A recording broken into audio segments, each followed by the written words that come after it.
Welcome, everyone, to the HOA Open Village meeting.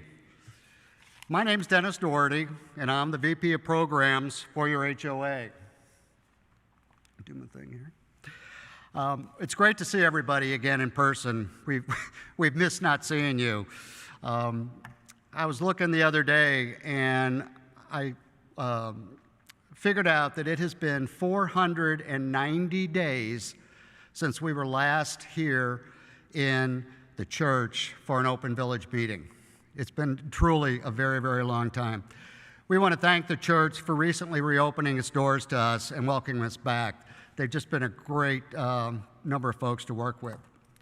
So just briefly before we get into the meeting, I wanted to give you a really quick update on the HOA.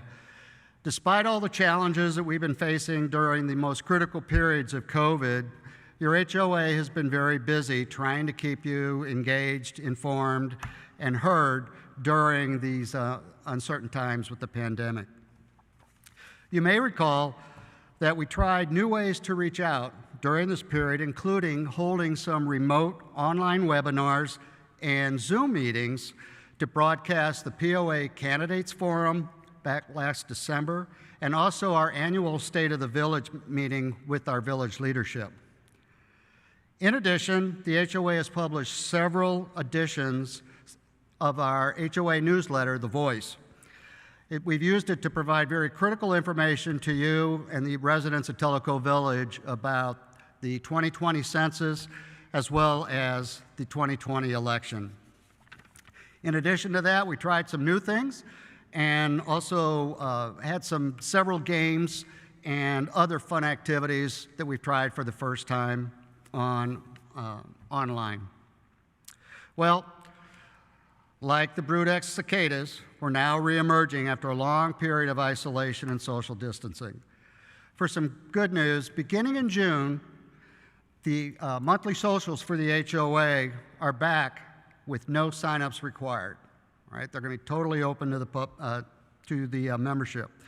We're going to be emphasizing fun and socializing, and we're actually going to have live music at each one of the events. You may notice for the first time that we're calling this meeting an Open Village meeting. The HOA decided that while historically these meetings have been held exclusively for HOA membership, that we felt that the information that we provide here is important to all the residents of the village.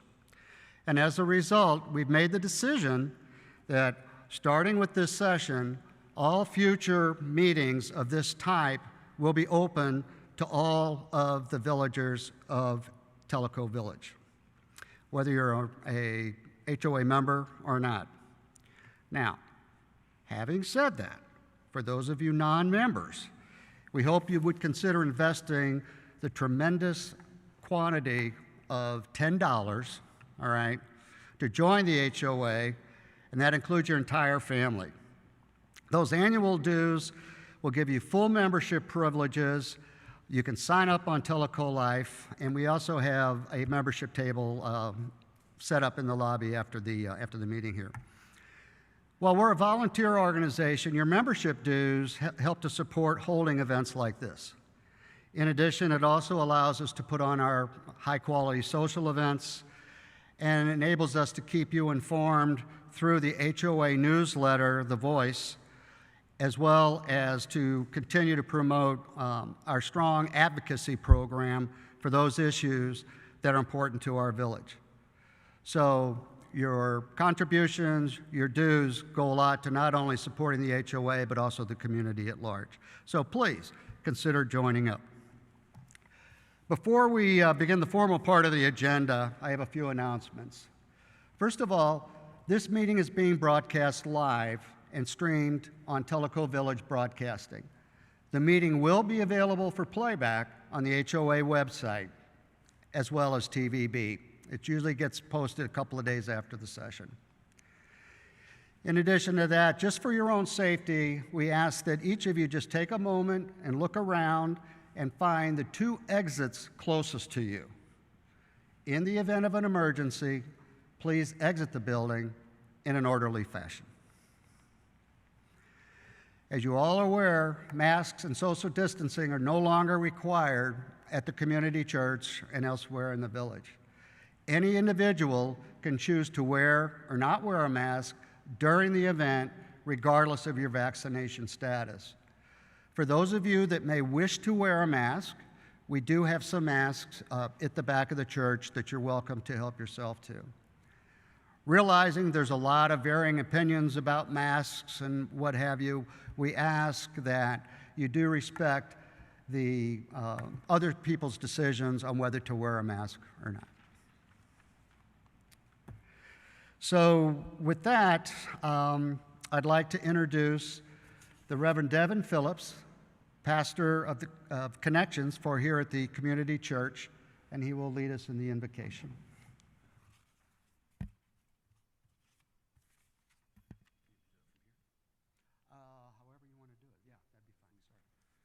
Okay. Thank you, Dennis. It's good to see everybody. It's been good to open our doors, and so we're excited to open our doors to everyone else and welcoming the community, because we are the community church and we like being a part of what's going on here. And so we're excited about what's going on, and so y'all are always welcome. Let's pray. Almighty God, Psalm 23 tells us that you are our good shepherd.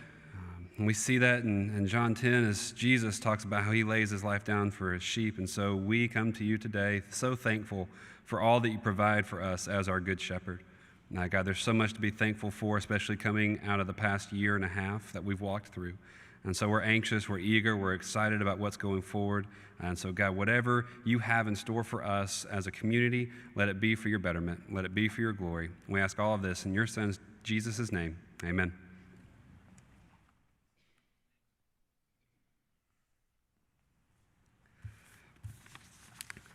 Thank you, Reverend, for those inspiring words and spiritual guidance as we get started on today's agenda. Okay, so on to our agenda. The theme of today's session is the state of Loudon County. As most Tellico residents know, the majority of Tellico Village resides in Loudon County. Much of what goes on in the county can have significant impact and influence on our lives as well as the rest of the community. The HOA feels it's important that we keep you up to date on what's going on in the county, especially in those areas that are important to us. Earlier this year, we did a webinar, it was due to COVID, on the state of the village. At that point, we got the perspective from the village's key leadership on the major happenings in the village, some plans looking forward, as well as how the village is responding to the COVID pandemic. We're now turning our attention to Loudon County itself. We're very pleased and honored to have many of the county's leadership join us here today, as well as our state representative from Nashville. Specifically, speaking today is the mayor of Loudon County, Buddy Bradshaw. We have the Loudon County Sheriff, Tim Guider, and the Chief Deputy, Jimmy Davis. We have our County Commissioner from the 7th District, Henry Cullen. We also have the County Commissioner from the 1st District, Kelly Littleton Brewster. Also from the 1st District, we have County Commissioner David Mears. And we have the Loudon County Property Assessor, Mike Campbell, speaking. And then finally, we have our Representative Lowell Russell giving us the view from Nashville. Unfortunately, at the last minute, we had a speaker cancellation. We had originally, we're hoping to have Jack Qualls, who's the Loudon County from the Loudon County Economic Development Agency, but he had an unavoidable conflict this afternoon, so he will not be here to speak. So let's talk just briefly about how we're going to run the meeting today. Each speaker will have 10 to 15 minutes to give their update. The HOA suggested some topics that they may want to talk about beforehand. However, the topics chosen by each one of these individuals were their own choices. So these are their topics, not the HOAs or the POAs. These are the topics that they felt were important for us to know. During the presentations, no questions will be asked, but there will be an open Q&A after all of the presentations. Finally, at the end of the event, we're going to have a meet and greet with all of the speakers in the narthex so you can have a chance to interact with them personally.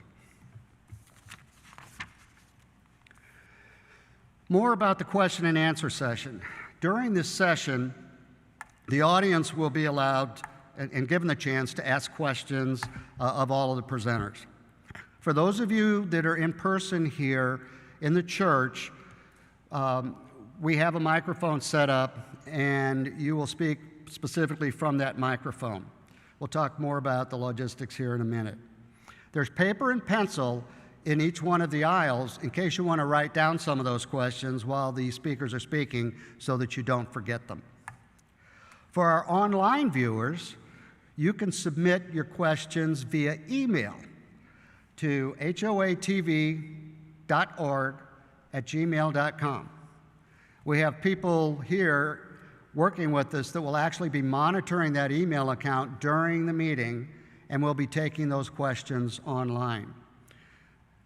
During the Q&A session, the moderator will actually be taking questions both from the floor as well as interspersing questions that we're receiving over email. Now, considering the number of topics on our agenda today, we want to give you as much content coverage as possible during our limited time. Very quickly, I want to cover what I lovingly refer to as a few rules of engagement. The purpose of this is to help optimize our time together today. So the first thing is that the speakers have all been asked to give, as I said before, the latest news and updates from the county that are important to the residents here in the village. As each speaker's time is limited, we've requested that they refrain from discussing in detail complex policy positions or controversial issues currently being debated. There are other forums for that. For those of you submitting questions, we ask that you submit the questions that you do submit be simple, that don't require complex answers, and are focused more on validating facts as well as for clarification. Now, any questions that are submitted during this session that were not able to get answered, we will send to the speakers after this meeting, requesting a written response. Once we get those responses, we will publish them in a future edition of the HOA Voice. So you'll still get your questions answered. With that, let's get on with the show. We're pleased to have with us today one of the many gems of the HOA board and the numerous committees, Gail Link. Gail has lived in the village for several years. During that time, she has been the Secretary of New Villages for 2 years. She's also past Secretary of the HOA. For the past 3 years, Gail has been an active liaison for the HOA to Loudon County. She regularly attends various committee and informational meetings within Loudon County and then reports back to the HOA board each month with her findings and interpretations. As the HOA liaison, Gail has developed many personal relationships with both past and current leaders in the county. Gail also has a passion for the history of Loudon County, and she's a great storyteller. For those of you who are members, you may have read some of her historical articles in the HOA Voice. If not, you may want to go to our archives. They're a great read. Gail has graciously agreed to moderate the content portion of this meeting. So, without further ado, I give you Gail Link. Thank you. Please don't look up there. Look at me. Hopefully this is better. It occurred to me when Dennis said he was going to introduce me using my HOA board title of Loudon County Liaison, that probably there were a huge number of people in this room who would go, what? I didn't even know we had one of those. And there might be even more people who would be saying, okay, knew we had one, but I have no clue what she does. So I decided to give you a little information about that because this position has been so much fun for me and such a joy. I'm the person on the HOA board who does not focus on Tellico Village. And I'm reminded of when I was in driver's training, which is really kind of a miracle. I can remember anything about driver's training. But I remember when the instructor said, "No, Gail, don't look at the front of the car. Raise your eyes, raise your eyes. Look 100 yards in front of you so you know what's going on." I look at this job kind of like that. I'm focusing outside of Tellico Village into Loudoun County, and that's allowed me to do all sorts of interesting things. I've learned about the history, the key things that are happening in the county, the growth, some of the struggles and the successes. I've had the pleasure of getting to know a lot of the people who have positions in the county full-time and who are certainly having a whole lot to do with what's going on in Loudoun County now. Well, why does HOA have a position like this? Well, duh, we're a part of Loudoun County. We aren't just Tellico Village. I don't know what the current percentage is in population, and quite frankly, I don't care of how many of the population in Loudoun County lives here. What I do know is we aren't just a little segment by ourselves. We are part of a larger entity that starts with Loudoun County, and we need to know what is important, what the issues are. How does Tellico Village fit into those, or maybe not? What are some of the common viewpoints we have, or maybe some of the different ones? And that's why I've enjoyed this so much. It's Loudoun County, and then the other word is liaison. I had to look that one up when I took the job because I wasn't quite sure what the definition was. And that's when I found out what I am is a communication conduit. I listen, I question, I research, and then I come back, and if it's appropriate, present. So what that means is my job is to know what's going on in Loudoun County, what the key issues are, whether they directly impact Tellico Village or not, bring that information back to the HOA board, and then if the board decides to take any sort of action, then, of course, I'm a part of that. If there's any communication needed with the commissioners or other people in Loudoun County, then that falls within my job. So I need to be unbiased. I need to present materials with no emotional impact on my part to make sure it's communicated accurately. That's why I've loved this job. This is a sales pitch, by the way, because I've been doing this for 3 years. We're going to need somebody next year who enjoys the same things I do. So I hope there's some people in this room thinking, gee, it sounds like she has had a really good time. Maybe I'd like to try that, because it's really been fun getting to know these people and knowing what's important to them as Loudoun County residents, some of them, as I know, for their entire lives. So with that, I want to turn this meeting over to them. And our first speaker is Buddy Bradshaw, Mayor of Loudoun County. As I told them all, I haven't written out long biographies for them. I thought it might be even more appropriate if there's 2 to 3 points, personally, career, whatever, that they want to share, then that's what should be shared with you. Buddy?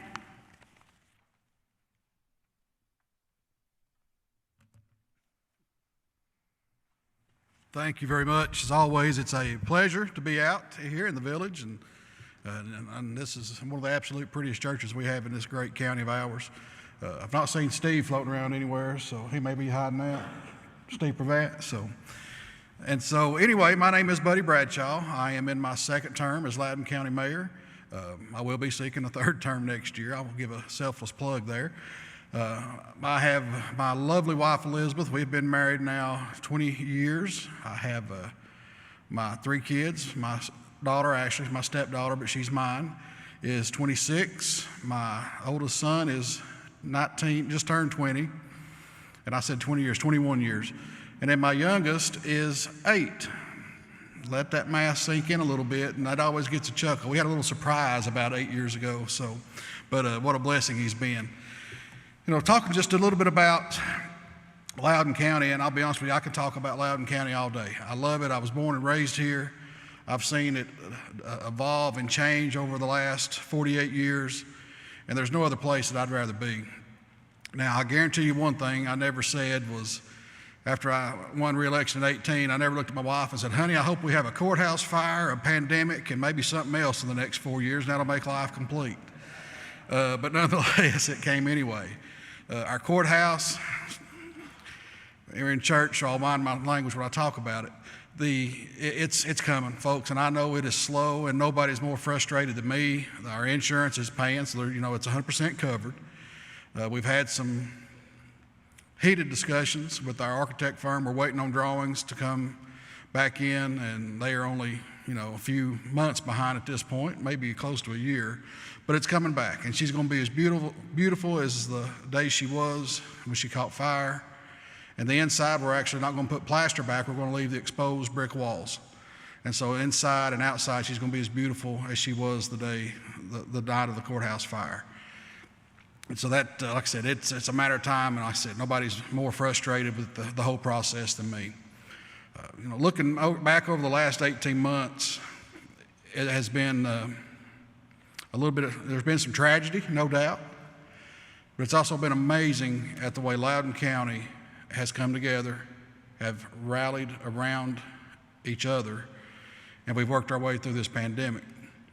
We are number one in the state as far as percentage of vaccinations, and so that is something to be very proud of. And we talked a little bit about it on one of the news stations, and so, we're one of the oldest median-aged counties in the state of Tennessee. That also tells me that our citizens that had the opportunity as we've rolled in and rolled through these phases have taken advantage of the opportunity and got their vaccines. And I think we're seeing that come to fruition. Tragically, we did lose 69 residents of Loudon County through this pandemic. I'm not going to debate anything about it. That's tragic. But I will say that I'm still very pleased the way the vast majority of Loudon counties have handled this, being responsible. Take responsibility for their own actions. And just like the stores, I still see some different stores that require masks. That is absolutely their right to require masks. Now, you can pick or choose if you choose to do business there or not. That's up to you, but it is their right. I've had people call my office. These people are telling me I have to wear a mask. Well, if it's their business, they can pretty much tell you what you have to do in there. And so that's part of it. Looking through this, we started budget of our 2021 fiscal year just about the time the pandemic started and set in. We didn't have a clue what to expect. We were very ultra conservative, really, maybe to a fault on what we budgeted out. And 3 months into it, we look and we're like, maybe we were too ultra conservative with it. As we've seen revenue come through the roof here in Loudon County. Legislature several years back did an internet sales tax, and I don't know if that was a touch of VSP or just we got really lucky at the right time, but our sales tax numbers are almost 100% up by the month to where they have been over the last 2 or 3 years. When we've really encouraged shop local, stay local, buy local, keep local dollars here, and Loudon County have bought into that. It's amazing. Our property taxes came in as far as collections, right at 100%. We do that about every year. And then our sales tax numbers have been absolutely through the roof. And that's one thing I've always said. I heard my friend Jimmy Matlock say this more than once. If you want to keep your taxes down, you shop local. And that's exactly what Loudon County has done. It's amazing the job they've done. And just here we've relished in it. I think Mike's going to have some numbers, Mike Campbell, when it comes up. You see that we continue to grow, and I had this discussion Tuesday night with the chairman from Roane County Commission, and we were talking, how does Loudon County do it? Our property taxes, I said, I'll let Mike tell you that. It's going to be one of the top, probably one of the bottom 5 or 6 in the entire state. Our tax penny is roughly worth about $220 some odd thousand, roughly. For a county this size, to be able to have that value of a penny is amazing. And it's because of our people. One of the things that brings people to Loudon County, first of all, it's beautiful. Second of all, I think it's one of the friendliest places I've ever been. And maybe one or two in some people's eyes is our cost of living is incredible. I mean, it's just low. You can come here, your pension, especially for Tellico Village, you know, if you have a pension in one of these big government, big tax states, it's going to go a lot further here than it would in California. Anybody from California? Money goes a lot further here, right? Yeah, that's what I keep hearing. And so that's what makes us attractive, and we're welcoming. We are a true melting pot of people. We've got, as I've went out through my campaigns, you know, I've knocked on a lot of doors, not so much out here because I know y'all expect privacy, but we've got people from New York, California, England, all over the world have come here and found Loudon County here in the foothills of East Tennessee and called it home. And make no mistake about it, Loudon County is better for it.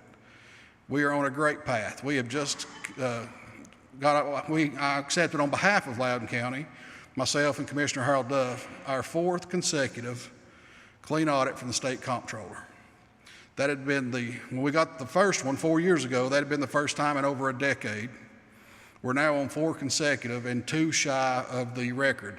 Now that means that when the state comptroller comes in, every T is crossed, every I is dotted, every nickel is where it's supposed to be, and everything's good. Now, I wish I could sit here and say, yep, that's all me, but it's not.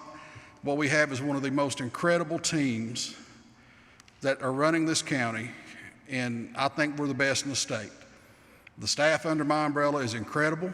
They buy in and own up to what we're trying to do, and that's every day make Loudon County better. And so as we see this growth, people are coming in, they're confident that, you know, Loudon County is doing great.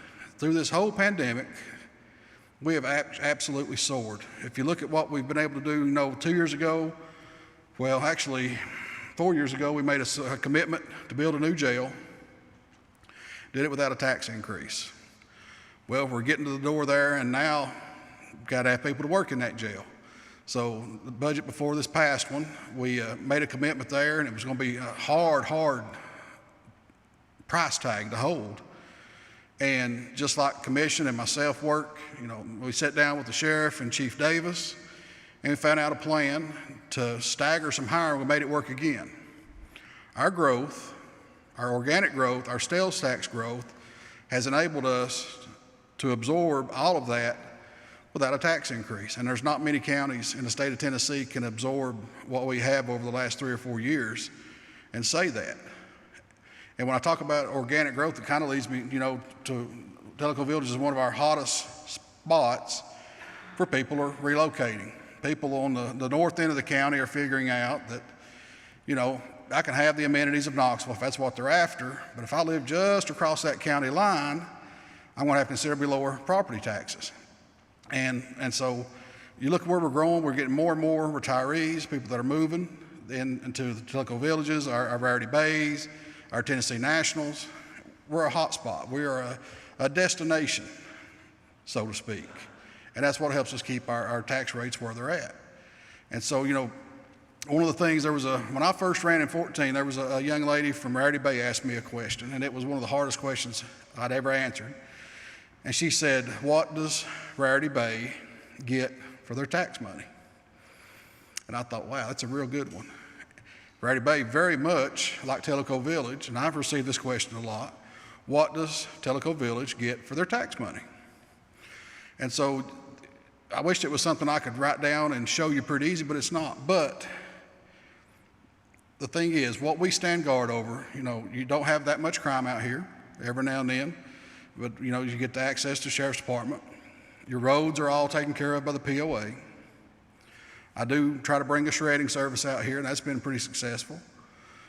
The most important thing that my office and my position as chair of the Budget Committee can do to help make Tellico Village successful, and Loudon County as a whole, is stand guard over that tax rate. We are extremely conservative, and these commissioners are incredible to work with. All of our commissioners are incredible to work with. Our elected officials are all incredible to work with. That's what we do. We hold on to our tax rate. We spend what we need to spend, not what we want to spend.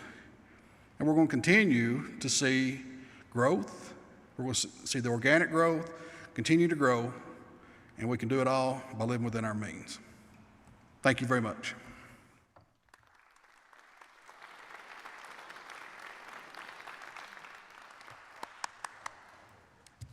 Thank you, Buddy. And next on our agenda, we have our Sheriff, Tim Guider, and Chief Deputy, Jimmy Davis. I don't know if you're coming up together, separately, front and back? What?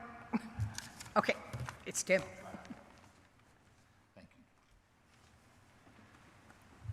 Good afternoon, everybody.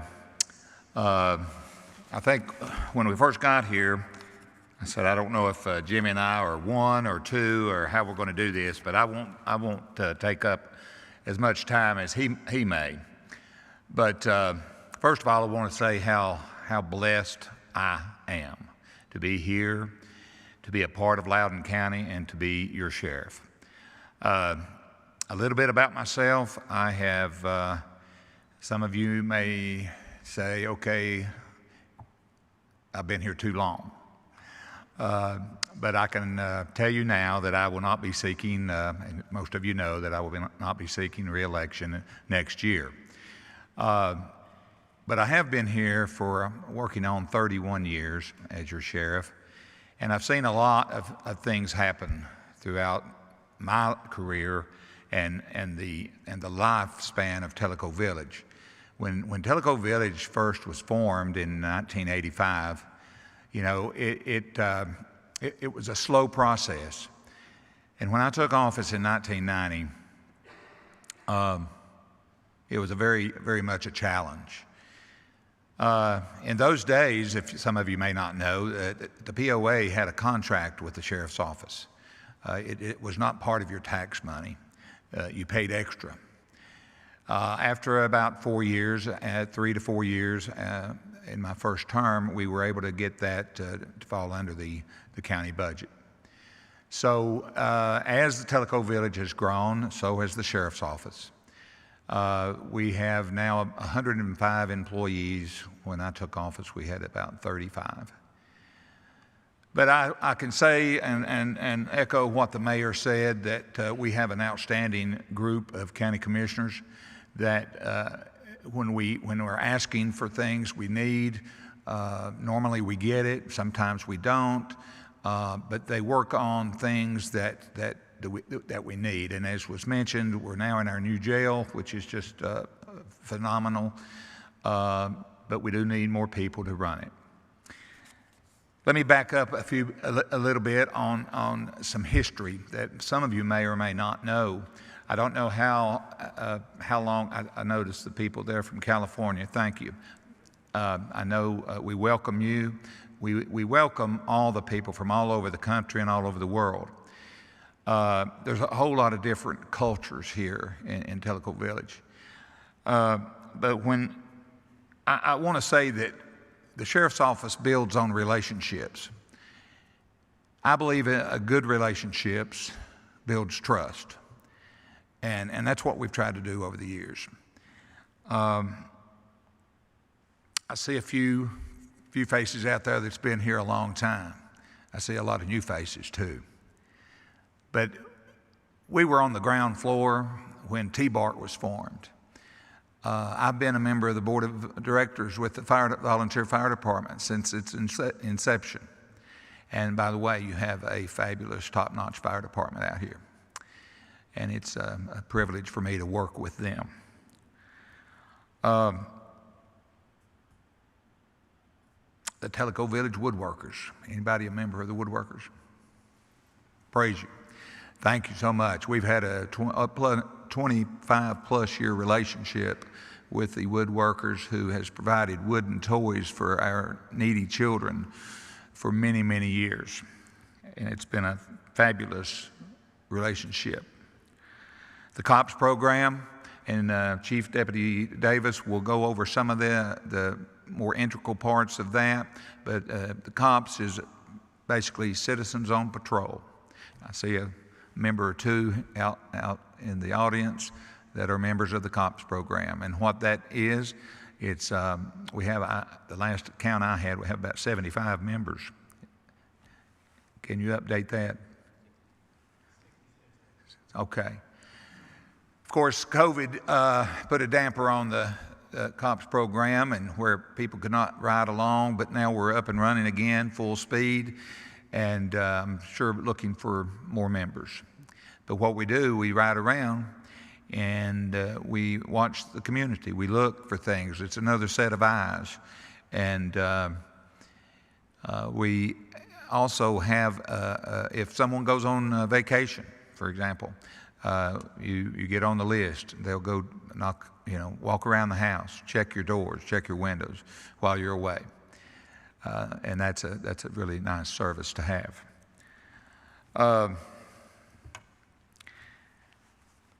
Project Lifesaver. It's for the whole county, but a lot of the clients live here in the village that we've had, and those of you who do not know what Project Lifesaver is, it's a program what the Sheriff's Department runs that provides a bracelet that will has GPS in the bracelet, where if the clients are normally dementia patients or autistic children, and those who might wander away, we're able to find those people in a rather quick amount of time. That started, your own Florence Parker was the last coordinator. She just recently retired, and now our Lieutenant Michael Watkins heads that up. If anybody has any questions, just please notify him. The Citizens Academy is one of our most, I guess, acclaimed thing that we've ever done, and we're in our probably 12th year now. There's probably been around 700 to 800 people go through the Citizens Academy, and I'll say that the majority, I would imagine 80% of the students, or I'll call you students, that have been through the Citizens Academy are from Tellico Village. And what it is basically is the Sheriff's Office showing you what we do and how, and telling you how we do it. And we have a lot of topics that we go over. We have a ride-along portion of that class. We'll take a couple of weeks and ride with some of the deputies. So it's been a very, very productive program that we've had, and we are going to start that back up in August. We've had to shut it down for the last year. So we were about in the 4th week last spring, so we're going to, the people that were in that class last spring, we're going to bring back in August and take off where we left off. Chief Davis is going to go over a few of the more specific things, some of the crime thing. But let me say this: when we in the early 90s, when a lot of building was going on, a lot of construction, the main thing we had out here was property thefts, construction site thefts. And you didn't have any neighbors to watch out for the property that was being built. So therefore, a lot of the subcontractors and things, they stole their own property back, if you will. But now that it's Tellico Village is populated, there's been a lot of people with their eyes open, and a lot of that theft does not happen anymore. The biggest thing we see out here is more high-tech crimes, being scams and identity theft and things of that nature. But I can tell you this, what the Sheriff's Office is able, ready, and willing to serve. So with that, I'm gonna stop, and we'll have questions later. But it's my job now to introduce my Chief Deputy, Jimmy Davis, who's been with me for 75.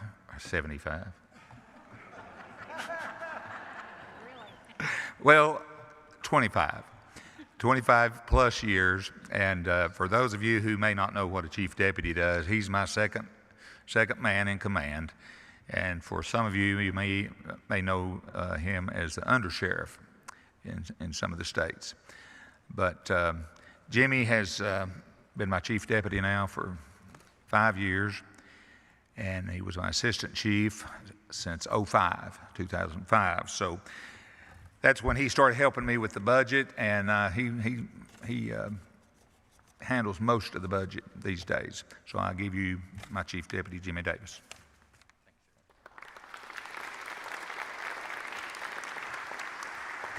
Thank you all. Like the Sheriff said, my name is Jimmy Davis. I am the Chief Deputy. A little bit about myself. I am married for 15 years. We both, my wife and I have a boy each. So I have 2 sons, a daughter-in-law, and a brand new granddaughter, which is very important in what we try to do at the Sheriff's Office, because we want to make sure we give everybody an environment they want to live, raise their children, educate their kids, and live out the rest of their life in Loudon County. As the Sheriff alluded to, the COPS program is one of our best programs that we have started several years ago. It gives us extra eyes, like he mentioned, but it also gives us a deterrent. When the cars go by and that sheriff is on the side, I think it may keep some of the crime, because a lot of the crimes out here that are associated with property crimes are crimes of opportunity. So if garage doors are open or cars are unlocked, things of that nature, that sheriff car, whether it be a cop or a full-time deputy, is definitely a deterrent to deter that crime. Like the Sheriff said, we started back May 1st. We have approximately 60 active members. The director, Ralph Kidd, was very instrumental in staying in contact with our office and myself, getting ready to generate to open back up and starting the program May 1st. We ordered some new uniforms for them, and the scheduling has been somewhat of a nightmare from what I hear, because you have difference of opinion of vaccinated individuals that continue to want to wear a mask and those that don't, so they're having to pair the partners with like-minded individuals. The Citizens Academy, just to briefly go over what the Sheriff reiterated, is our 24 session. It is going to start back in August, and we look forward to getting that started as well. Something we just began to do is our dispatch mapping system. On the slide, it kind of gives an overview of what we can see in our office. It's an internet-based system, and once we are getting ready to apply for a grant to put computers in our vehicles, all of our patrol cars, and then this is a good section on the left-hand side of the screen. The column on the left is the calls for service. The ones that are highlighted in red are active calls, and we can click on that, and it shows us as administrators or investigators or even supervisors or the cars out in the field, what is going on with that call, all the notes. So it gives our officers on the street more information. You also see in the center of the map that's kind of highlighted in red is the map of Loudon County.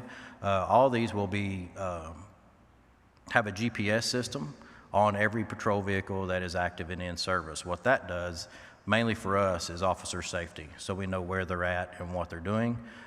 If they should have a wreck at 3 o'clock in the morning where there may not be that much traffic, we can look, and the supervisor can pull up on their computer in the car, once we get those hopefully, and be able to see and track where the officers are.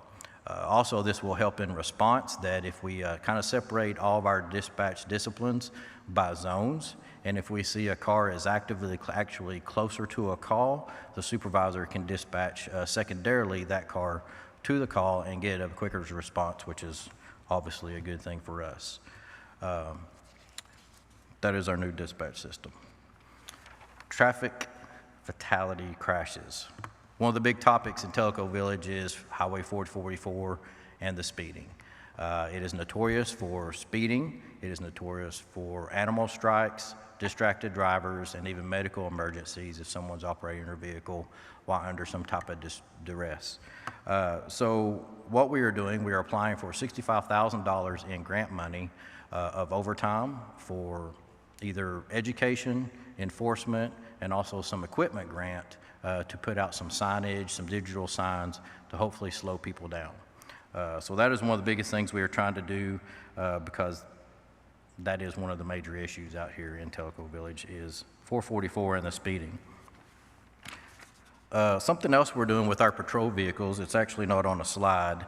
and it pertains to Telco Village. Right now, we are the only second department or sheriff's office in the state of Tennessee to actually start or implement an EMR, an emergency medical response, to our deputies. So right now, we've offered to every one of our patrol deputies an emergency response, sorry, my mind just went blank, an emergency medical responder in the vehicles. So we are usually the first responder that goes to any call, whether it be medical or a crime. So we're training our officers, free for them. We're giving them the training, their manuals, and paying for their first year of licensing to have those individuals that are medically trained to respond to your emergency first. You all have a fantastic volunteer fire department, but sometimes our cars can get here first, and we'll be able to administer medical attention to anyone that calls. Also, with partnership with our ambulance service, we have AEDs in every patrol vehicle that we have. So if we're the first one on scene, everyone is also trained in an AED to provide better care. We have 11 in our EMR class right now of patrol deputies, and then we also are sending every patrol deputy through a tactical emergency critical care, which means they can do some major damage control if they're first on scene. Our social media is a good source that we can have. It's Loudon County Sheriff's Office, and make sure it's Tennessee and not Virginia. That can be. The spelling's a little different as well. I get complaints all the time. It's like, your green unmarked car is driving too fast. I'm like, we don't have a green unmarked car. You're in Virginia. So our social media is a good resource of whether it be just what's going on with the Sheriff's Office, the county as a whole, or traffic information if it's something should be shut down. The last few months, we have started working on, I've been working with our detective division on finding out about crimes in Telco Village, working with your neighborhood watch liaison. What we have done is we have separated and specifically put a zone in for Telco Village. Telco Village, as a department, is a part of a grander scale of our zone, of our lower end of the county zone, or our B zone. And so what we've tried to do, it's really hard to get exact statistics for Telco Village to single it out. So what we've done in the last about 45 days has created a zone in our records management system to pinpoint issues, crimes, or rash of crimes that should happen in Telco Village, whether it be the thefts, the frauds that Sheriff mentioned, domestic assaults, DUIs, or everything like that. So we're working closely with your liaison and neighborhood watch, and we will be reporting that information to you as it pertains specifically to Telco Village. So that are some of the things that the Sheriff's Office is doing to try to better our call for service. Like the Sheriff says, we're here to serve, we're capable. We've actually asked for about 3 more patrolmen to go in this next year's budget. What we hope that will do, that B zone that I spoke about, hopefully it will split that zone in half, where we'll have multiple officers in that zone and have a quicker response and even a presence in Telco Village. So that's what we're hopeful for in our budget request for this year. Thank you.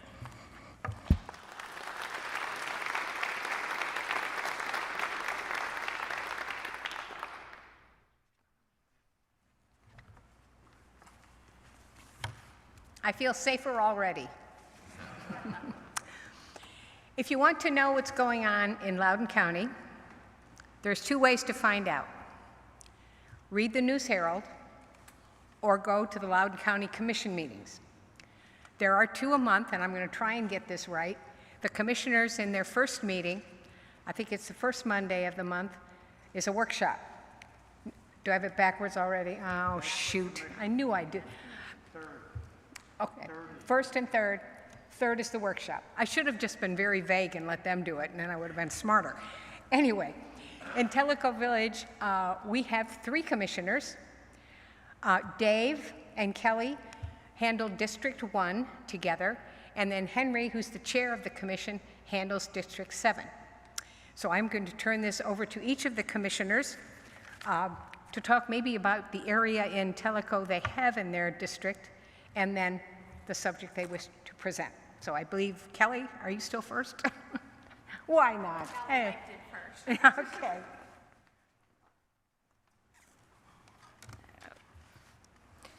Hello, I am Kelly Littleton Brewster, and to give you a little background about myself, I was raised here in Loudon County, and I am officially retired from Loudon County Schools. I've had 30 years of service, and after this bout with COVID, my husband kind of looked at me and said, "Honey, do you think it's time to retire?"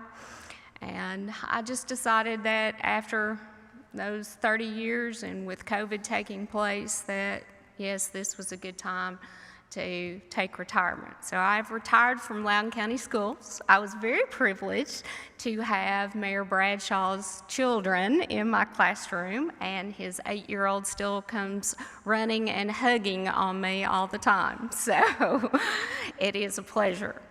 I am very proud to tell you, too, that I have a beautiful great-grandchild, and I am very happy to have that child in our family, too. I would like to tell you that I have been on commission for 7 years, and I do plan on seeking re-election. I have learned quite a bit on county commission. I have learned a lot about how our county works. I have learned about how to help our community. And that was the main reason that I decided to run to begin with, was I felt like that I needed to help our community, and I needed to be a spokesperson for the citizens. I had always asked my students to become involved in their community, so therefore I felt like that it was time for the teacher to step up and become involved in her community too. Well, that's a little bit about myself. Gail had asked me she called me and we were talking, and she asked me to describe, she said, "How would you describe District 1? And when I started to describe it to her, I was giving her some local spots, and she went, "Where? Where?" So Gail and I have a date because I am going to take her around and actually show her some different areas that people that were raised here kind of know as that community, like the Piney area and the Piney-Littleton Center, as some of you might know where that area is. So Gail and I have a date for that, but I will describe the area of mine and Commissioner Mears' responsibilities. It is north to the former Riverview Golf Course, south to Callaway Road, bordering the Philadelphia community. And Philadelphia is where I taught for 30 years. And east to Tellico Village in the Tomotley neighborhood. So that is mostly what David and I cover. And west to the Stockton Valley community, which borders the Roane County line. And that is a large area that Dave and I work together at. So first off, I would like to say that I thank you today for asking me to come and speak, and to speak about the Asian carp. One of the things that I have looked forward to in retirement is fishing, and my husband and I enjoy fishing in the area, so this topic is of great concern to me. Most of you know local government is limited on controlling the migration of the Asian carp. However, local government can support Congressman Tim Burchett's continued resolution, which federally funds the efforts in the fight against the Asian carp. The support of these funds through the Water Resources Development Act has also provided the U.S. Fish and Wildlife Service an additional $4 million a year from 2021 through 2025, with priority given to Tennessee and the Cumberland River. To date, TRW has installed an experimental bioacoustic fish fence at Barkley Dam. This fence produces bubbles, flashes of light, and sounds in hopes that this will deter the cart from entering the dam locks when open. Our governor, TVA, and the U.S. Army Corps of Engineers, along with the Asian Carp Advisory Committee, must be supported in order to stop the migration of the carp. So here's our question. The question will remain, when will the Asian carp be in our lake? Hopefully, never. But research and statistics show possibly within the next 5 to 7 years. In the meantime, we as the elected officials and you as citizens have to keep the Asian carp migration a priority topic in federal and state legislation. And I can assure you that our mayor and county commission have made this a priority in communicating the threat to our waterways to state and federal officials. One of the greatest things about living in this area is our lakes and our beautiful area. And right now, it is very dim of what all the research and the news media is about the Asian carp. So it is very important that we as the citizens and we as the elected officials continue and remain on top of the situation. The governor has been very good about trying to organize and get the agencies working to fix the problem. And we do need to fix the problem. Loudon County, that is one of our major resources, is the beauty of the lake. It helps to bring revenue to this town. It helps to bring other folks and citizens into this area. So I can assure you, while I am on county commission, and even if I am not elected again for another term, I will be involved in this issue, and I will make sure that our mayor and our legislation and our representative stay on top of this issue so that our community can continue to grow and be as beautiful as it is. And I would like to thank you again for having us here.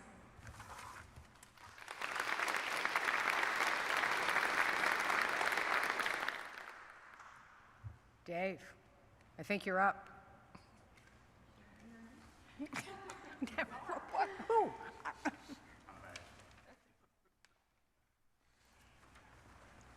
I'd like to say thank you to the HOA and to the church for being here today. I guess the last time I was here was when I helped doing a eulogy for Mike Kittle, a very near and dear friend to many people and to this church. I've been on county commission for 5 terms. Somebody said, are you going to run again? Yes, I am. Because I'm concerned. I'm concerned for this county. I'm concerned for the state of Tennessee and our country. I take pride in trying to represent individuals. It's important to me that we act in integrity, character, and try to do the best that we can do. To give you a little background about myself, I was in education for 42 years. I was a principal for 30. During that time, I was on the state Beta Club Council. I worked with Tennessee Tech. I was on staff there with the student teachers. LMU, I taught at Roane State. So I have a very diverse background in education. Community, I've been a Lions Club member for 42 years. I was state chairman for 15, the drug and alcohol program. I did many, many conferences around the country for the Lions Quest program.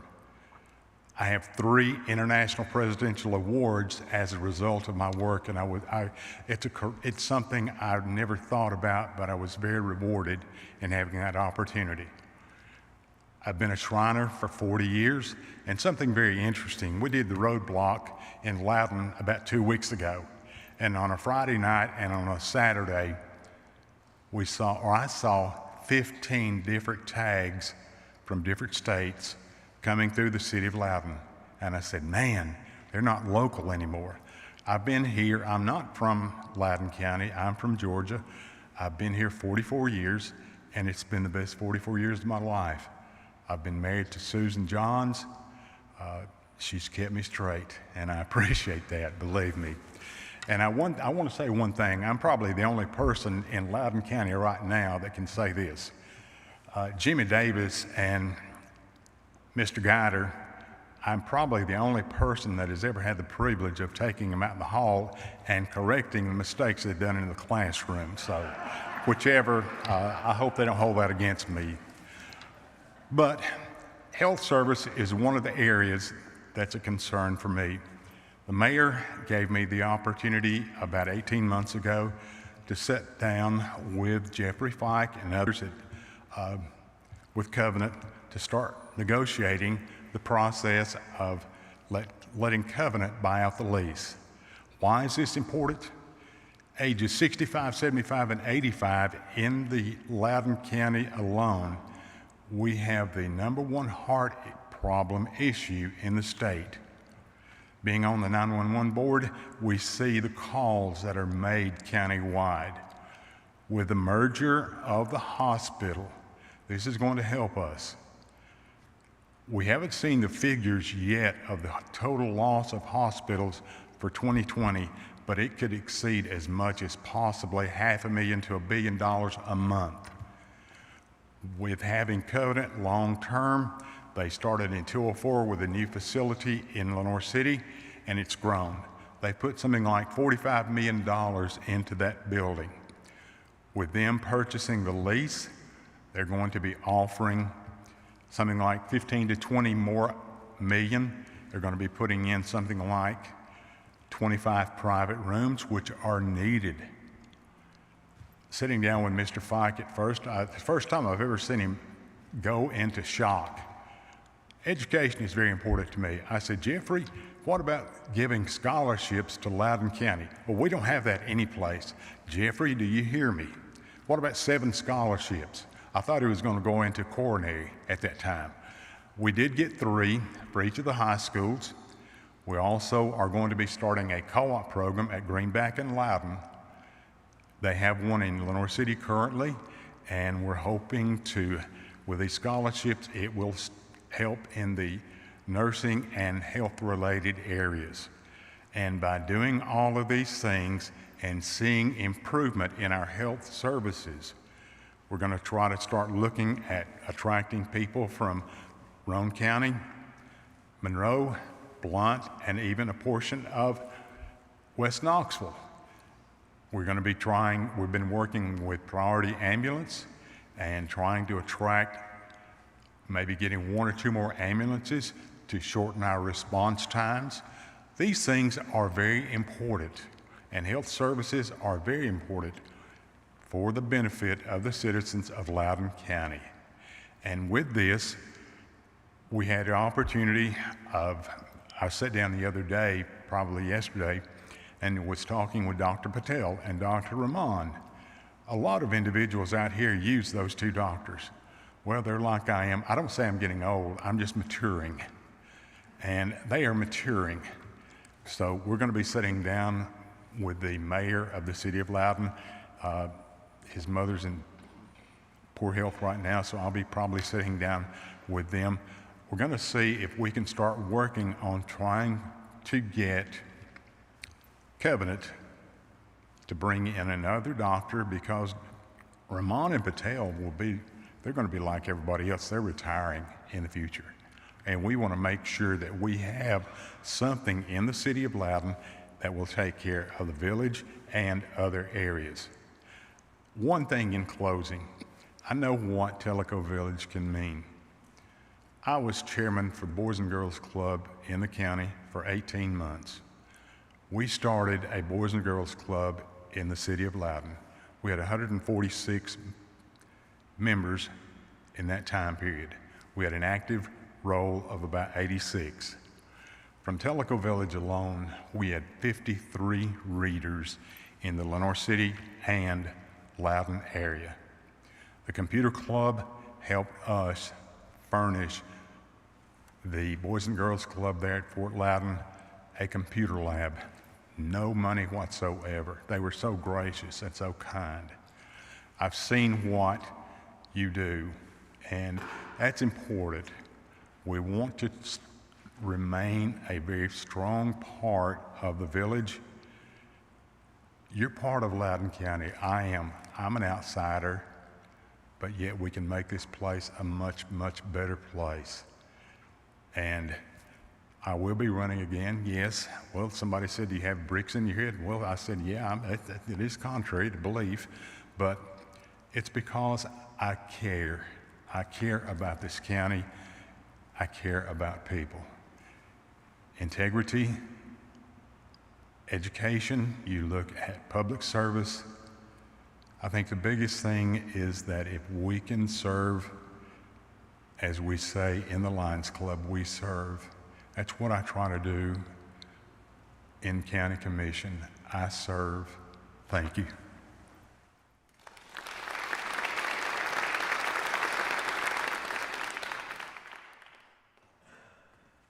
And Henry Cullen.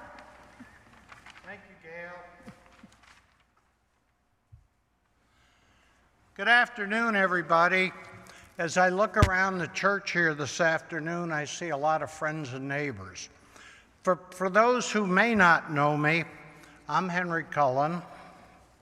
I'm an 18-year resident of Tellico Village. I'm a retiree from Ford Motor Company. I've been all over the country for Ford in sales and marketing, so you might say I saw the USA, but it wasn't in a Chevrolet, for those who remember Dinah Shore. I have to tell you, the first few years I was here, from 2004 to 2012, I was your fire chief. And along with a group of dedicated volunteers, we put the model in place that turned the fire department into the most respected organization in the village. And I'm proud of that accomplishment. I'm still a member. I still have my current advanced EMT license, my CPR card, and I'm a certified firefighter 1. Now, I moved here from Atlanta, Georgia, where I retired. My wife, Kathy, a lot of you probably know her from Bridge, 5 Crowns, Bunko, Hand and Foot, and all the other games that she's involved in the village. We had 3 sons. We lost our oldest one in the skies over Charlottesville in 2012. Our middle son is in Asheville, North Carolina with his wife Angie. They own Nest Realty. My youngest son is down in Bearden. He has his business there. I have 2 daughter-in-laws, 4 grandchildren. I married my childhood sweetheart, and we just passed 54 years last week, and we're still together. Now, let me tell you a little. After I was fire chief, and I'd stepped down to let somebody else take over, I spent a couple of years out on the lake burning up fuel. And then in 2014, if anybody remembers Don Miller, who was the commissioner years ago, he decided not to run.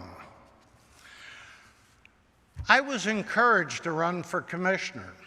And I'll tell you, if it wasn't for 34 years with Ford Motor Company and senior management, I'd have been lost as a commissioner. But I decided to run. I won. 2018, I ran again and won. At the 2018 September commission meeting, I was elected chairman of the commission. And I have to tell you, that has been an honor to work with Dave, Kelly, and the rest of the employees and elected officials of Loudon County. We don't take it haphazardly. I am always watching out for my friends and neighbors in the village, their best interest. And yes, as Buddy said, we work very hard to keep the budget in line and to keep the tax rate down. In fact, our people that are joining us from other states say to me all the time, I put 20 grand in my pocket by moving from Illinois to Tellico Village. But please don't raise my taxes. But we're happy to work on that. I've been vice chair of the budget committee since 2014. I work with Buddy and David. And our goal is to make Loudon County the best it can be. And believe me, I'm invested in Tellico Village. I love it here. When I retired out of Atlanta, my middle son, Glenn, married a young lady from Farragut, and I had been stationed for Ford in Memphis, Tennessee, and I knew I wanted to come back to Tennessee. So her dad, Ernie, said, come on, I'll show you some places around Knoxville. I looked at Rarity Bay, I looked at Tellico Village, and we bought. I have never regretted that decision. This is a fantastic place to call home. We're happy, we love it here, but Gail asked me to tell you about TRDA. And I'm sure you heard that nomenclature, TRDA. Well, it stands for Tellico Reservoir Development Agency. Now I'm going to take you back to the late 70s, early 80s. When the TVA decided to build the dam and flood Tellico Lake from the Tellico River,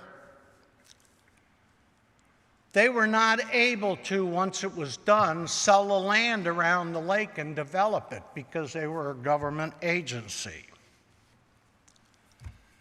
So they established the TRDA in 1982.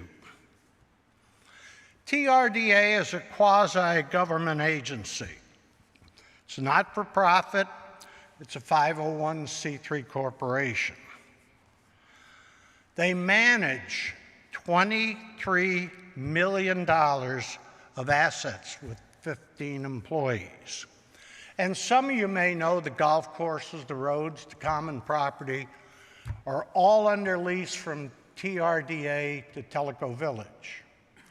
And that lease ends in 2044, and at that time, all the property goes back to Tellico Village POA. So it was a means to get it developed, the village that is, and to make good use of the land. Now, the area around that they develop encompasses Blount County, Monroe County, and Loudon County. We operate under the state of Tennessee enabling legislation, and its purpose was to develop the land around the lake. And to date, if you look around, they have done a phenomenal job at doing just that. There are 7 large upscale residential communities that border the lake. They work as a planner. They permit, they watch the building codes, they inspect, and right now there are 100 active building permits. Now there were 2 exceptions to that rule. Wind River across the way and Tellico Village were granted their own permitting authority. So the ACC in the village takes care of Tellico Village. Wind River has their own source. It does not fall, the planning and zoning, under Loudon County. There are 2 large industrial parks, Tellico West and Tellico Peninsula Business Park. Now, if you go down 72 towards Von Orr and 411, you will see those industrial parks have cornered the market on help wanted signs. They're home to Boatman Institute. Unknown fact about TRDA, they have a wastewater treatment plant. It serves Rarity Bay and Tellico West. 3 large campgrounds, over 255 sites, Lauderdale Cove, Toqua, and Notchie Creek. And they manage all the public use boat ramps, fishing piers, and the trails on the other side of the lake. Now, you take away TRDA and Tellico Lake, we'd be in a world of hurt, because all the development that we enjoy, and those who are out on the lake know what that means, we'd have to struggle with development. And the tax base. Let's not forget the tax base that TRDA brings in. We have outperformed ourselves. We are going to continue at TRDA to manage, develop, and acquire, operate, and provide opportunities of growth on Tellico Reservoir. I am honored to serve on the TRDA board. I replaced Gene Lamberth from Loudoun County back in April. Gene Lamberth, if you go to Dr. Lamberth, the dentist, was his dad. So I'm honored to do it, and I can assure you I will always watch out for your best interests. And yes, like Kelly and Dave, I'm going to take another run at it at election time. Thank you for the afternoon time.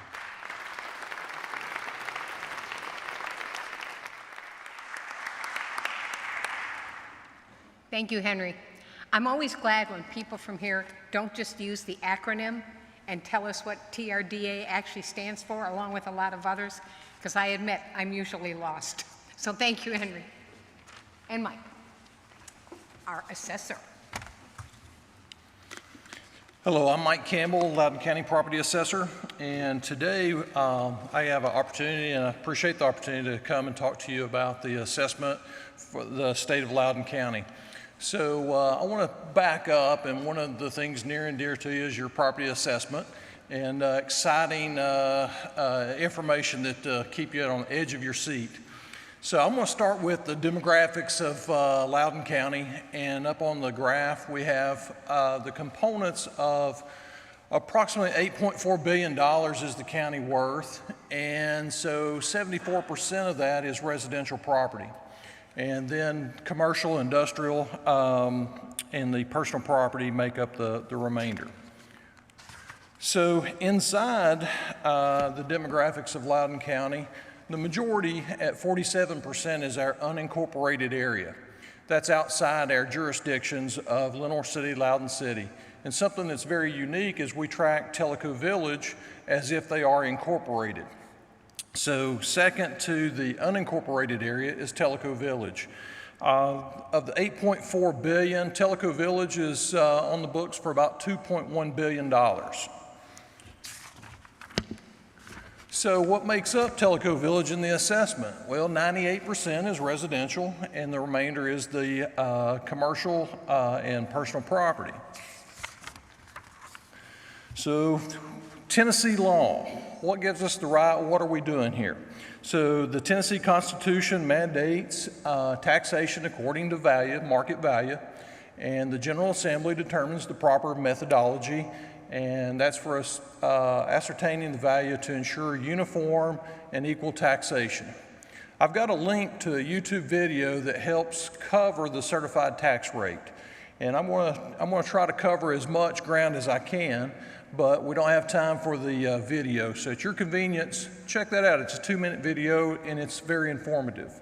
Certified tax rate process is designed to ensure truth in taxation. So following a countywide reappraisal, 2021 of Loudoun County, the process ensures that it's not a windfall for the county. So our values across the county went up considerably this year. And so one of my tasks is to work with the state, and we present a certified tax rate to the county commission and also the city commissions. And so we operate, I believe, about $33 million. So our certified tax rate is so that we won't have a windfall. We're going to operate at that same revenue stream. So what happened? The certified tax rate, this is a preliminary number. So in 2020, we had a tax rate of $1.8035, and that's per $100 of assessment. In the 2021, we're projected to drop down to $1.5167. That's the lowest tax rate since 1982 that Loudon County has ever seen. And that's part of the growth that we've had over the history. So down on the bottom, the 2020 tax revenue, $33,600,000. With the increased value, we still operate with $33,600,000. We also have the growth money and that new construction, all the new homes that we've added to Loudon County, that's newly assessed, and that's going to be worth $575,000 in tax revenue. So this year, we mailed out 30,000 assessment change notices. I have to say I was a very popular or wanted man, not popular, wanted. So of the 30,000 notices mailed, this was a new form and newly designed. And this year, for the ones that have been here quite some time, we've added market value. And so this assessment change notice is designed to tell you your assessment change, and that's by law. Well, it caused confusion, it caused anxiety, and it caused frustration. So what it doesn't do, it doesn't tell you about that certified tax rate because there's a process that we have to go through. So we mailed the 30,000 notices out. I was very popular for that 2.5 weeks, or wanted.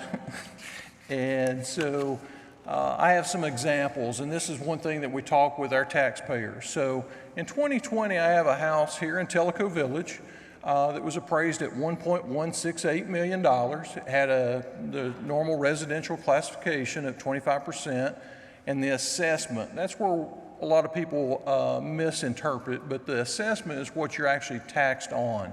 So $292,000 at a rate of $1.80, that's a tax burden of $5,269. This year, that house was appraised at $1.387, and the assessment rose to $346,000. And with our proposed rate of $1.5167, the tax burden is $52.60. So we saw a $218,000 increase in market value with a $9 reduction in taxes. That's the reality of the certified tax rate. And that's what is not on that assessment change notice, and this is where we have to take the time to go through this process. Example 2, take a home here in Tellico Village at $267,700, had a tax burden of $1,207. And this year, that property was valued at $354,000. So the tax burden on it is $1,344 with the proposed rate. So you see that you have an increase of $137. So that's 11% increase in the tax burden for that property owner. And the interesting thing I found on this one, 2011, that property sold for $250,000. In 2020, it sold for $355,000, a 42% increase in 9 years. That's the market that we're seeing in Loudon County. So everybody that got an assessment change notice that didn't have an opportunity to reach out to the office or had delays in reaching us, I came up with an easy calculator. So the easy calculator is take the market value, and this is an easy one for me, $400,000 market value, 25% classification, get you a $100,000 assessment, multiply it by the tax rate, so that $51.67 is per $100 in assessment, so I just use the factor, and that's a tax burden of $1,517. And I've had a lot of people that ask about that and say, is that monthly? That is your annual tax bill. It's not monthly or quarterly. That is your annual tax bill for a $400,000 market value home in Loudon County. Thank you.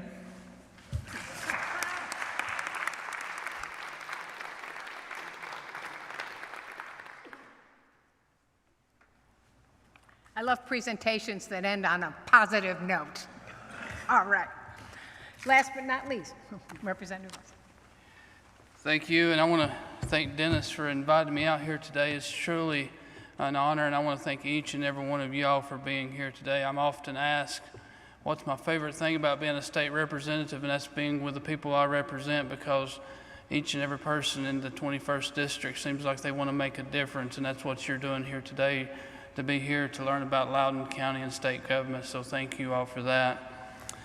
The 2020 election was the election we elected the representatives for the 112th General Assembly, and we elected 10 new members in 2020. 8 of those was Republican, 2 Democrats, which that leaves us with a supermajority of 73 Republicans. And I can assure you that Tennessee is thriving under conservative leadership. We're only one of 7 states in the entire nation with a positive economic growth over the last year. Tennessee is #1 in advanced industry growth, job growth. We have the lowest state debt per capita in the nation. We maintain a AAA bond rating while no personal income tax on wages, salaries, or retirement income. Our cost of living is 11.4% below the national average. And site selection ranked us #1 for workforce development in the South Central region in 2020. Earlier this year, we had a special session on education where we drew a line in the sand where it comes to literacy, because we can no longer accept that only 1/3 of our 3rd graders are proficient in reading and math. As part of our special session, we passed the Tennessee Literacy Success Act. It requires local schools to provide foundational literacy skills instructions through phonics-based instructions and provide reading intervention and support. It will establish the Tennessee Accelerated Literacy and Learning Corps to provide tutoring year-round. The program will prioritize those students who score proficient in reading and math. We also approved $42.9 million in funding for teacher salary increases during the special session. We banned the instruction of critical race theory in our schools and strengthened the state standards to ensure that no school violates the Civil Rights Act or the 14th Amendment to the Constitution. We also focused on the Second Amendment. We passed historic permitless handgun carry permit. This bill not only increases Second Amendment freedoms, but it also allows law-abiding Tennesseans. It severely punishes those who refuse to abide by our laws by holding them completely accountable through a series of enhancements, and these enhancements include a Class C felony for theft of a firearm, punished by 180 days in prison. Violent criminals, drug felons, and those who illegally obtain a firearm will now serve 80% of their prison sentence if they are convicted. We also went and focused on safe communities. We balanced the scales of justice by passing both criminal justice reform and truth in sentencing legislation. Through the governor's criminal justice reform measures, we are providing support for those striving to successfully re-enter society. At the same time, truth in sentencing mandates 100% of sentences on crimes historically targeted towards women and children. When a judge or jury hands down a sentence, offenders will serve the entire sentence If you do the crime, you do the time. Parole will not be an option. We also focused on election integrity. We preserved Tennessee election integrity by enhancing transparency within the election finance laws while also furthering reducing instances of fraud. We approved legislation requiring a process for approval of all grants dollars offered by major corporations to the local election offices here in Tennessee. The Election Integrity Act enhances the verification process for all absentee ballots through a double verification process. Now all absentee ballots in Tennessee will not only require a signature, but also a unique watermark. We also passed a 2021-22 budget at the amount of $42.6 billion. It's a true balanced budget that not only cuts taxes, but one that secures the state's pension funding, saves for our future, and keeps Tennessee a low-debt state. Key investments include a $250 million investment into the Tennessee Consolidated Retirement System that will fund to honor our existing obligation. It includes a one-week sales tax holiday coming up this July the 30th through August the 5th. It's a $50 million investment to support both the hospitality and grocery industries. They both were hit hard during this pandemic. Approximately $225 million will provide an additional salary increase for our state's educators and employees.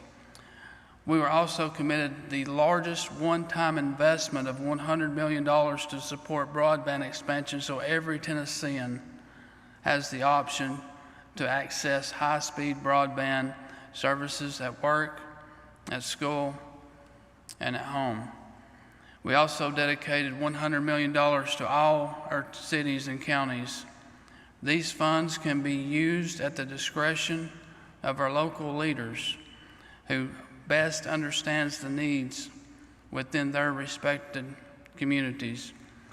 We have provided $250 million for a K through 12 mental health trust fund for services and supports for school-age students through a system-wide evidence-based approach. We also focused on healthcare this year. We continue to transform healthcare in Tennessee through patient-centered solutions that increase accessibility and quality while promoting the affordability of services. We entered into a shared savings plan.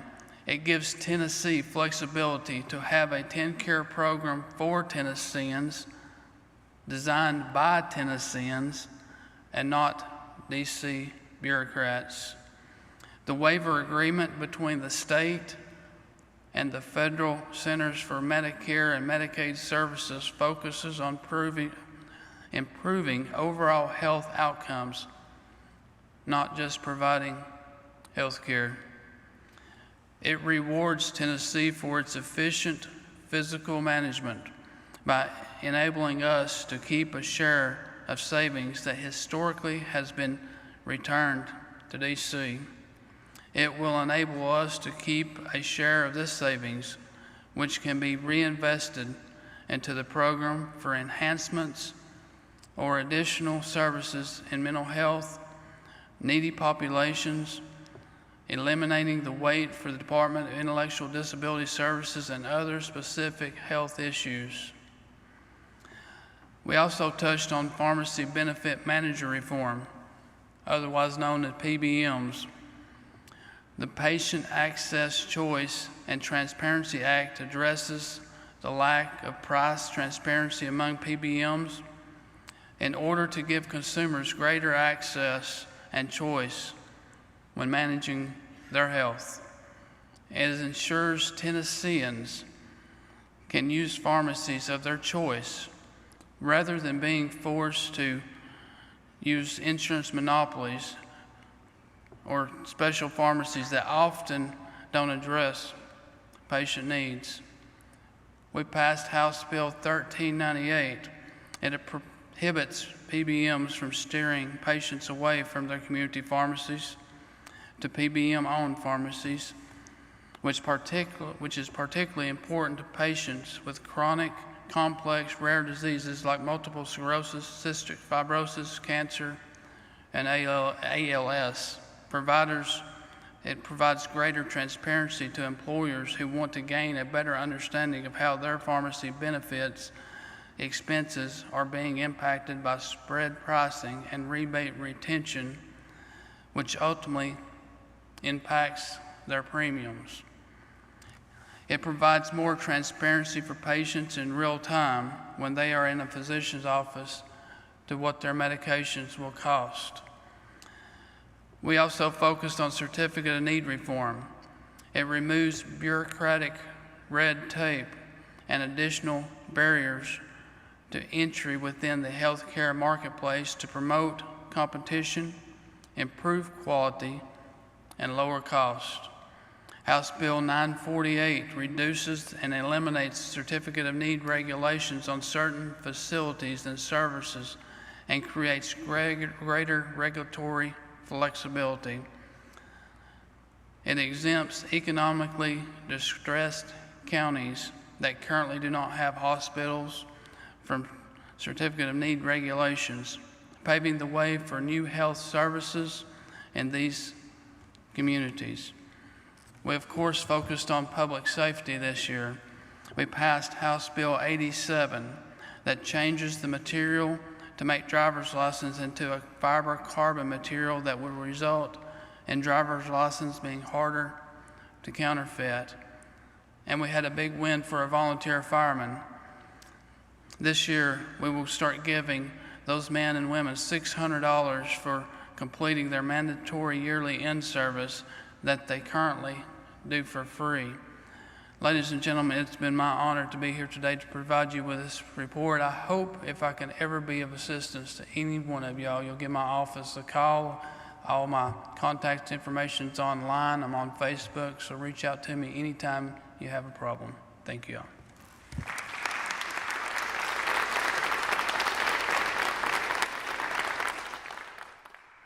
Thank you, Lowell.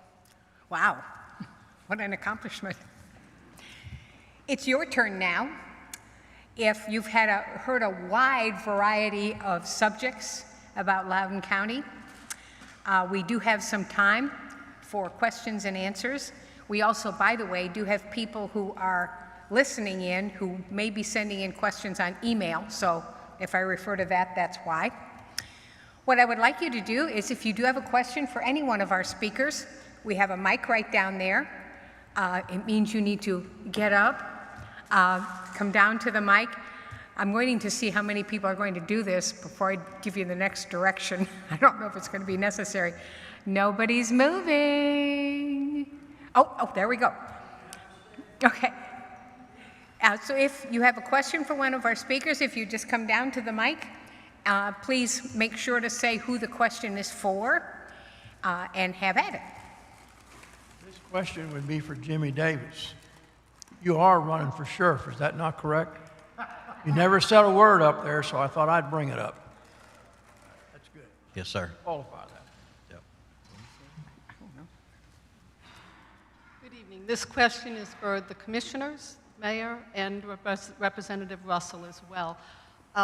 There's great concern now about talk of a vaccine mandate or passport, which is and can be seen as a HIPAA violation. So is there anything being considered or being done to protect people who, for medical reasons, various reasons, do not have the vaccine and end up having to defend themselves as to why they haven't been vaccinated yet? Thank you. Who would like to address that?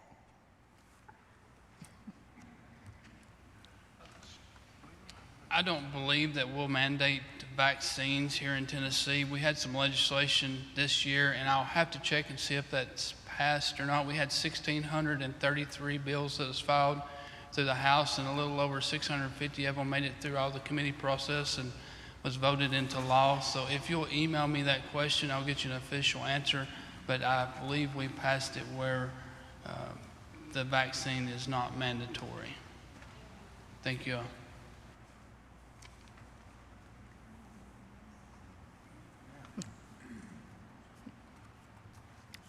I see a question coming.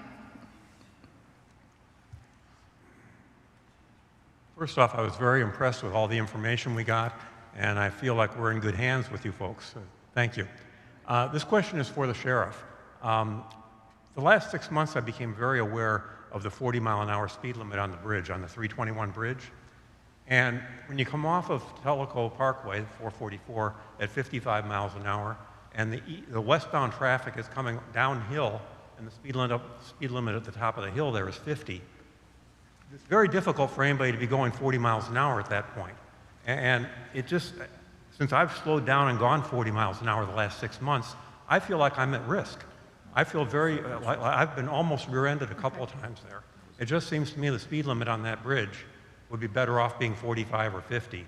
Because to everybody minding the 40 mile an hour, I just see an awful lot of close calls there. And it just seems On the new bridge, yes, across the dam, across the river? The 321 bridge, yes.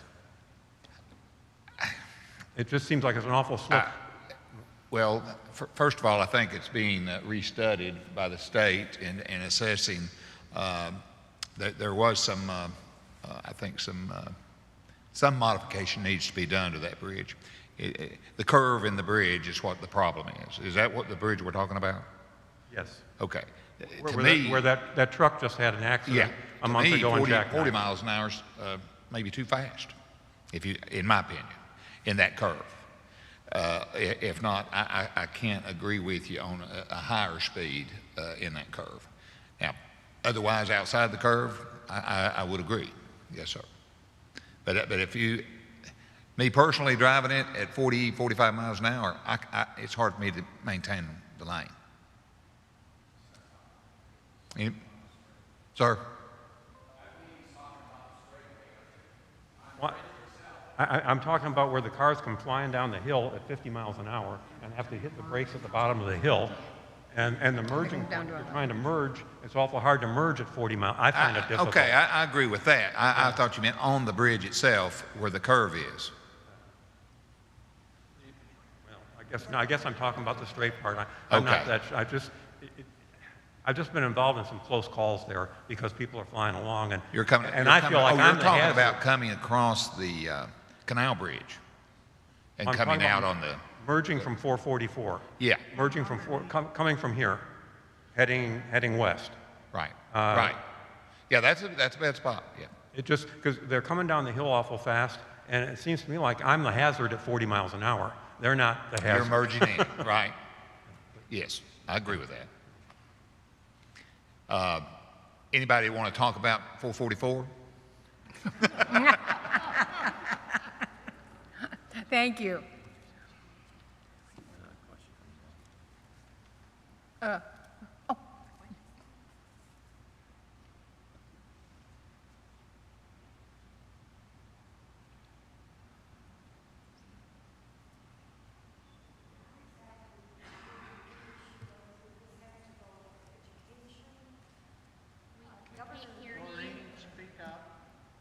Governor Lee, when I met him in Loudon when he was there, was really in favor of the trade schools. Are they doing anything to reopen the trade schools?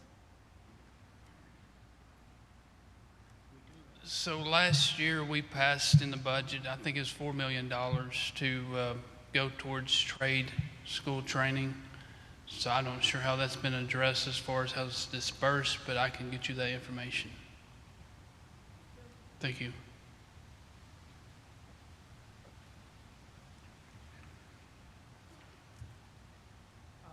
This question is for Mike. Mike, could you just quickly outline the process on when we'll get the tax notification, the good news that you've outlined here today? So the process is I'll be requesting a certified tax rate calculation that's formalized, and that will happen. I've been updating that and working with Budget Committee and the Finance Director. So we've been working on that. The adoption, once we get to a more stable point, then I'll take that to County Commission, Budget Committee, and present that, as well as the two cities. So the tax billing part is in the fall, and I have worked with Trustee Chip Miller, and so we actually try to go earlier in the billing process, and that actually gives some people an opportunity to spread out a payment a little bit if you're on a payment plan. And I believe we've hit August timeline, last week of August, and so we would anticipate that same time schedule. Thank you. Other questions? I have one. Dave, I have a question for you. Dave talked about the agreement between Loudoun County and Covenant that affects the Fort Loudon Hospital. Yes. I know it's very early in the process, but I think this is a fantastic thing. I'm just wondering if there's any time frame that's been established. The contract has already been signed, and they are in the process currently of designing the new additions for the hospital. It will be 25 new private rooms. There will also be updates of the new, or the semi-private upgrading of those. And as we say, with Covenant putting $45 million, and they're going to be putting another $15 to $20 million in there, what they're trying to do is to draw more people into the hospital than they've had in the past. And one of the reasons of adding that many private rooms, and they were very open with this, not having private rooms at Fort Loudon has been very negative. So by having the 25 private rooms, that's something that they're hoping will be a very positive move for Fort Loudon in the future. And before you sit, Yes, ma'am. would you mention the scholarships? Yes, as I stated before, sitting down with Mr. Fike, we initially asked for 7 scholarships. And I've been in education for a long time. Every child's not going to go to college. And it was important to see if we could get something from Covenant. And by the way, we're the only county in the Covenant umbrella that has scholarships that are being paid for by Covenant. We were able to start at 3, and we're going to try to upgrade. And the lady that was talking just a few minutes ago, HOA program, which is a high school oriented program going into the medical area, we're going to be seeing an upgrade of this being offered in Loudon and in Greenback. Loudon currently has 80 members in their HOSA program, and Greenback has 35. And they're going to be doing a lot of work with these two schools in the future, as well as Lenore City, to try to get interest in the health-related areas. Thank you. And here comes another question. Representative. Recently in the news, there were flights coming into Chattanooga from out west. Is that something that our residents should be concerned about? It's totally unacceptable. You know, we have made it clear to the federal government that we don't want the unaccompanied children here in Tennessee. I contacted the governor's office, and he assured me that he didn't know about it when it happened, and I believe him. I've asked him through a letter to appoint a committee to see if we can't stop it somehow legally. But apparently the federal government's doing it without the state's permission, so we just need to figure out how to stop them. Well, thank you. And I do want to address that vocational question. I think it was $20 million, but if you'll email the office, I'll get you a question on that vocational/trade schools money. Thank you. Other questions? I don't want to shut this down while you're still thinking.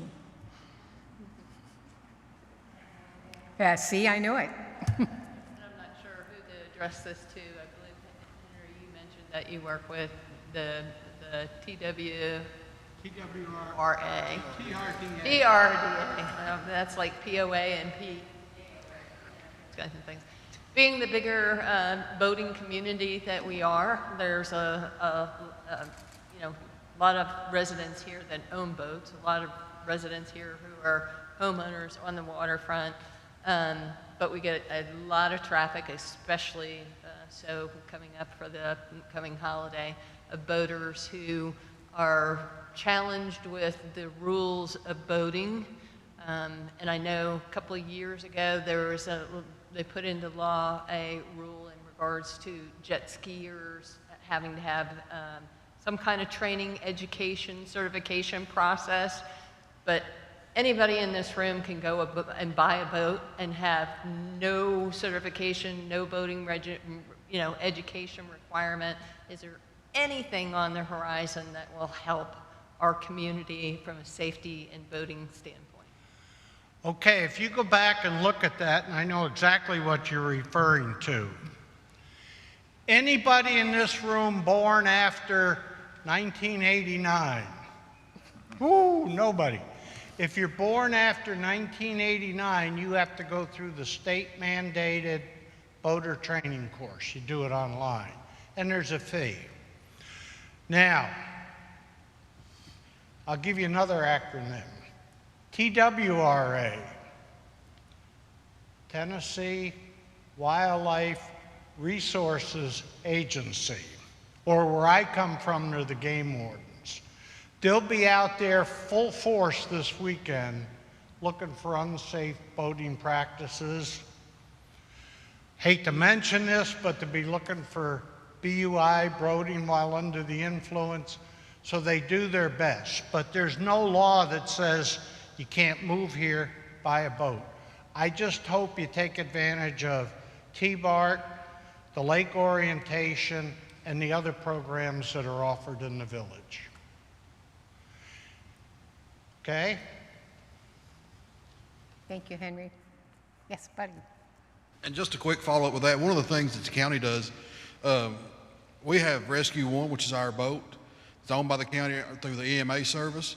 You know, this is something huge metropolitan organizations have. Our former EMA director, Darrell Smith, who's a village resident but retired, acquired that boat, and they will be out, especially on busy holidays like this one coming up. They'll be out and they'll be a presence, and usually 3 or 4 of our dive team members are on it.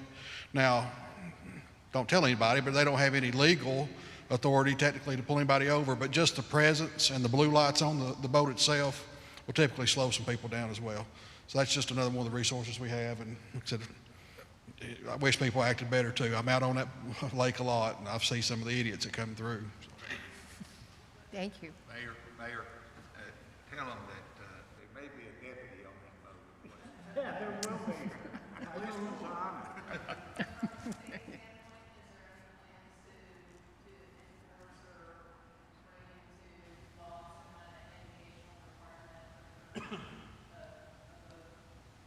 You mean like a safety course for boating? Now, we can request, like Tennessee Wildlife Resources Agency's got a boating safety officer, and we can request them to maybe come over to the village or wherever y'all want to do it to have a boating safety class. We can make that request.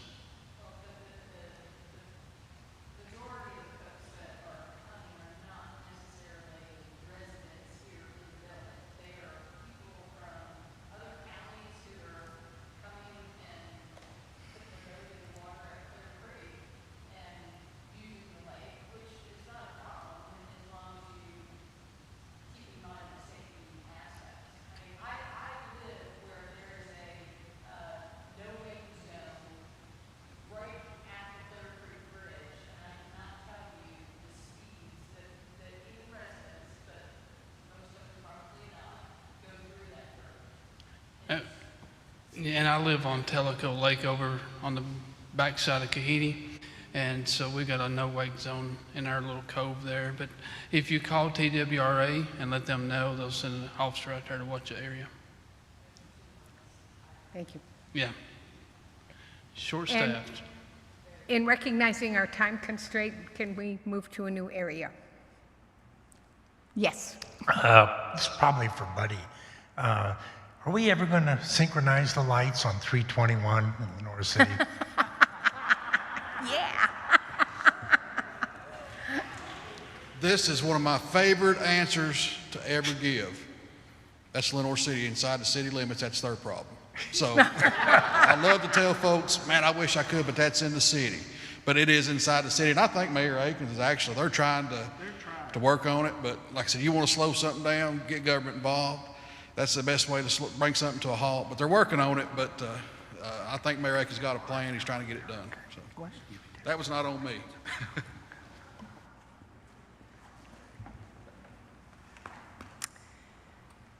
Going once, going twice. Let me check email. Yeah, I'll do one. Okay. One question about people being taken advantage by potential scams in the village. You mentioned that.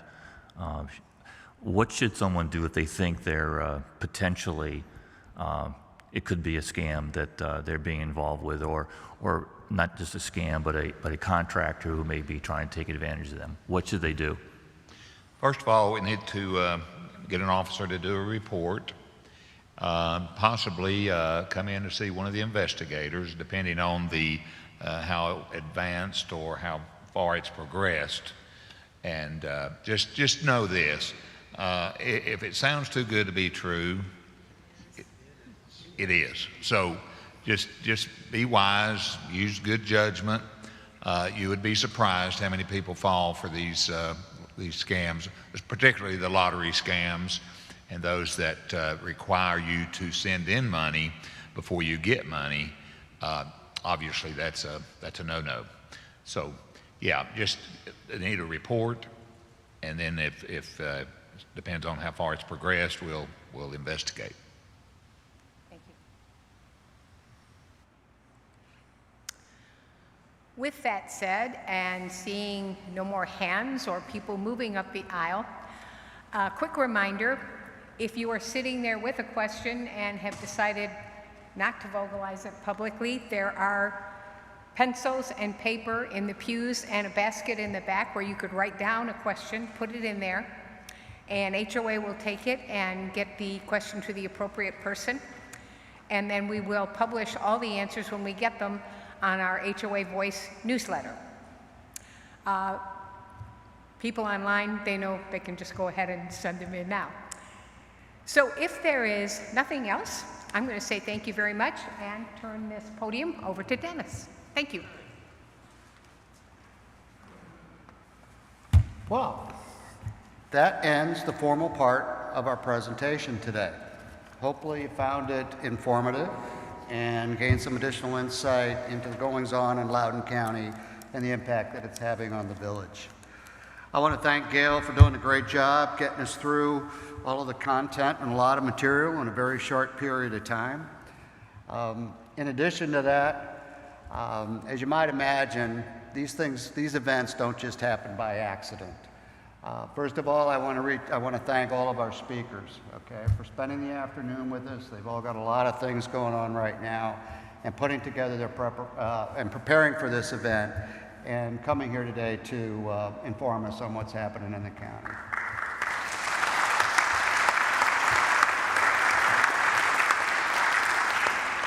Secondly, we want to recognize and express our appreciation for all the folks that work behind the scenes to make this happen.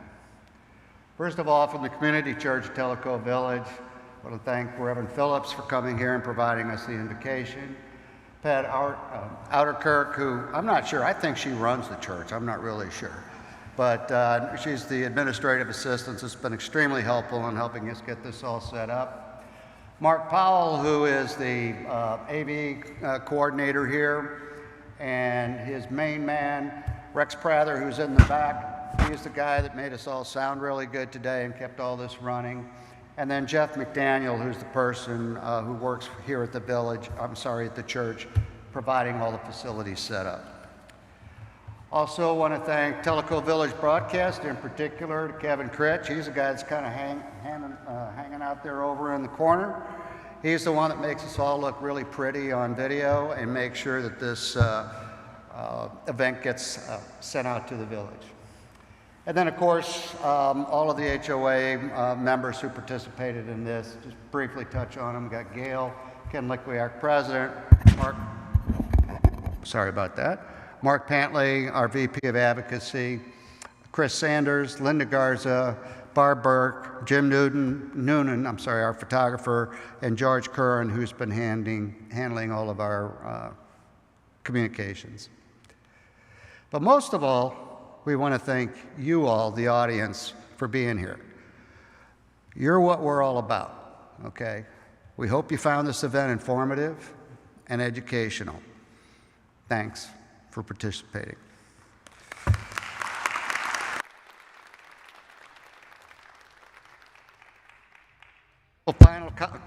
Couple of final comments here. Our next Open Village meeting will be on June 24th. It'll be held at the Kahidi Community Center, and it will be the state of Monroe County. It'll be from 4 to 6 o'clock p.m., similar to this time frame. But also, head out to Teleco Life, the HOA website, and start checking out some of the upcoming events. We got a lot of things going on. As we said earlier, we're reopening the doors, and a lot of exciting things are happening. So with that, meeting is adjourned. Please feel free to join us in the narthex. Our presenters will be out there to take some of your questions personally. Thank you for coming.